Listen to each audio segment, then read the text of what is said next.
Hey, welcome back to the channel. Welcome back to the channel. Subscribe to this channel. Like this video. Comment down below. Let me know who you rocking with. Let me know where y'all from. Are you a fan of Young Dolph, Guccimane, Big Scar? Let me know who you rocking with. Let's get right into it, man. So look, hey, the details are coming out about the whole Finese2tymes thing, first of all, to get started. And not only that, but the fact that two people got caught up for that. Like somebody had to have known what was going on, and they had to have been from the whole area because that thing all happened in Tennessee, in Knoxville, while it's like people from Memphis could have went over there, or somebody from Blac Youngsta camp. And the fact that he came out of hiding and he spoke out right after the Finese2tymes situation. And it's like some of the people from that group, they must have known exactly who it was. And last time Finese2tymes ran off with the bread before even doing the show. So it's already people looking for him from that last team. He had an issue with the promoters and everything like that. That's why the promoters was quick to come out and say something about it. And that's when the whole thing came out in breaking news. But now they got two people for it. And it's like they had to have known him in some way, in some sort. They got to be somebody that knows CMG, Blac Youngsta. They might know Moneybagg Yo.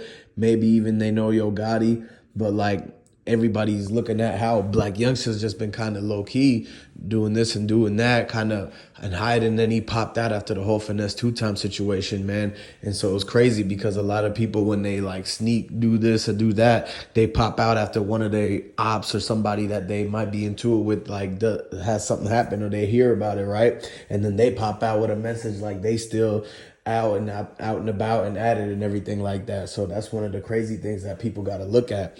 And another thing, on another note, is the fact that everything going on in Memphis with Big Scar and all that, and Moneybagg Yo, his chain, and the whole thing between Yo Gotti and Guccimane. Like, everybody knows that Yo Gotti and them do not want any type of problems with Guccimane, because Guccimane basically does things on his own. He basically is his own boss and everything like that. He never had to go through the route of CMG or had to take answers or orders from anybody like that. And the thing is that since he's been running his own team in 1017 like that, it's basically giving CMG a run for their money, because they're not able to keep up with what Guccimane is doing, how he's brought up.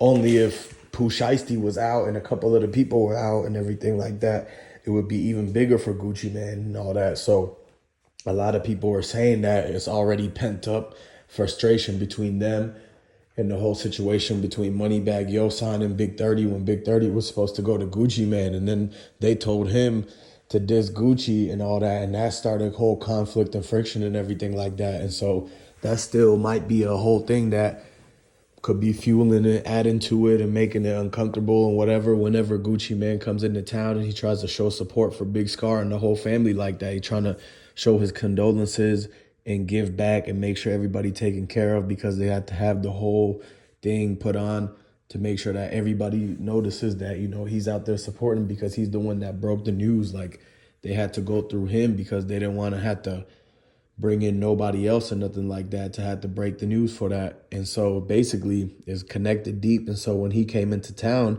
it was all a problem and everything. They told him, don't go to Yo Gotti's mom's restaurant, because that's a whole like area that you got to stay away from anyways, due to the fact that they be in there plotting about the whole Dolph situation. And that's one thing that came up just not too long ago, in the fact that it was already 7 people, and like 5 of them is the ones who was already captured in there with Straight Drop, Cornelius, everybody, Big Jook, and literally all the people that you see getting going in and having to get locked up because of the whole connection to the Dolph thing. And then the fact that they got even more people from that who was even could have even been to that restaurant, maybe had the same type of situation happen where there was a whole conversation about what they was about to do for the plan and the plot, and with the ringleader right there. Like, they were this close to the ringleader up inside of that restaurant, so you never know what was coming out of that one. Maybe that time nobody popped out and actually recorded nothing like that, and so there's like a mystery one behind the scenes. So a lot of people is talking about that. So that's one thing. And then the whole another thing is the fact that Guccimane was actually in support, more in favor of Dolph, and the fact that he rocks with Dolph way more. That's why he popped out and he did the whole tribute to Dolph, but we didn't see no type of tribute coming out of CMG, Yo Gotti, and Moneybagg Yo or nothing like that. And the fact that Dolph put on Moneybagg Yo, and Moneybagg Yo has some of the songs that he took from Finese2tymes and that whole flow and everything like that. A lot of people was talking about. So that's why they all had like their own issues with each other. It was like a whole crab in a barrel type of situation in that area. And so what you got to understand is the fact that since Gucci was rocking more with Dolph, that means that put him on the radar for Yo Gotti and CMG and them. So that's why you never really seen that many collabs between them like that. It wasn't like, it was basically something that they didn't have to talk about, but it was understood because of the fact that who they were rocking with and who they were associate with, they basically had to, you know, show loyalty to one side or the other because it wasn't no rocking with CMG and Dolph at the same time because of the fact that CMG would get so heated from all the things because of the baby mama situation with Yo Gotti and all that and this and that and so many different things that like led into it.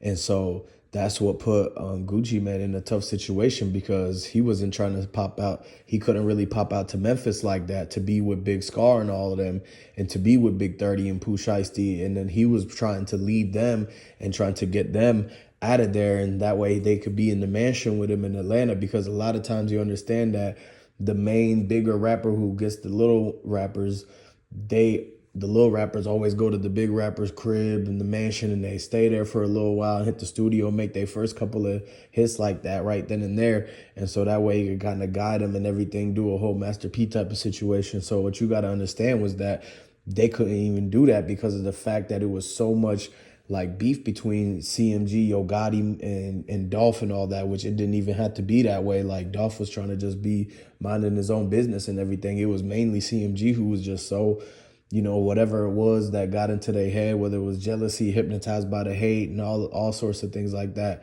could have played into effect. And so what you got to realize is that prevented Gucci Mane from being able to come in to Memphis and try to guide all of them people like Big 30, Pooh Shiesty, Scar, and all of them to be able to have a better path outside of there. And so since they couldn't do that much because of the whole Yo Gotti situation and the Dolph situation being like a no-go zone, then it was tough for that. And that's why things happen to unfold the way that they've been unfolding and everything like that. Everybody got to realize that you can't be going and like that type of lifestyle ain't even good no more. Like everybody should know by now that you shouldn't be in the streets. You shouldn't be doing no crazy stuff like trying to be wild and not care about things like that. And so what you got to understand is that there's way more to it. You got to get you some bread, take care of your fam. There's way more to it than what you be seeing and influencing and everything like that from the people who be out on the streets and trying to glorify that lifestyle and everything. So what you got to understand is that that's a whole thing that everybody got to learn a lesson from. And now that you see that it take a whole lot of people, and that's why Gucci Mane couldn't get to them to try to get him out that situation. And that's why Pooh Shiesty did what he did, and now he served time and all that. And Big 30 made the wrong decision to sign with Moneybagg Yo instead of signing with Gucci. And then the fact that Big Scar was just still in the hood, just hanging with people who weren't really going to doing too much. Who knows, right? Because at the end of the day, if they was just getting lit like that in the parking lot or wherever they were, then it's basically like they weren't on nothing at that time. They could have been doing some type of play or some type of move, you know, legit, whatever way they got to get it, but the right way. And then they could have been still to see another day, like if Gucci was watching over a little bit more. So you see what I'm saying? And so basically from all that, it's a lot of crazy stuff that's going on, but basically they got the people from the Finese2tymes, and it's like somebody has seen them and basically pointed them out, and that's how they got them. And the whole thing about Blac Youngsta popping out right after that. So subscribe to the channel, like this video, comment down below, and I'm gonna catch you on the next one.